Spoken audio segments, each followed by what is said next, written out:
సామాన్యుల్ని బెదిరించి ఓటు పెడితే సమాజం విచ్ఛిన్నమైపోతుంది.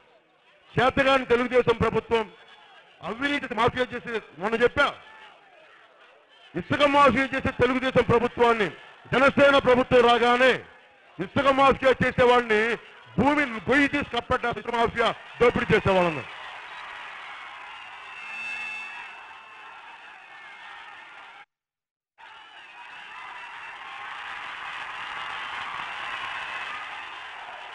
లోకేష్ మాటలకి అర్థాలే వేరయ్యా.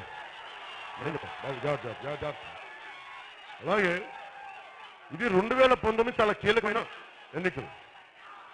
ఎంతకాలం పల్లకీలు మోస్తాం అంటే మీరు కన్నబాబు లాంటి వాళ్ళని తోడ త్రిమూర్తులు గారు ఉన్నారు.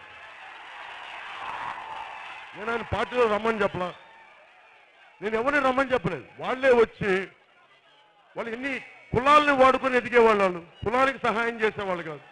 నేను అన్ని నేను పుట్టింది కాపుల్లోనే కాదంట్లా, కానీ నేను ఎంచుకుంది రెల్లి కులం.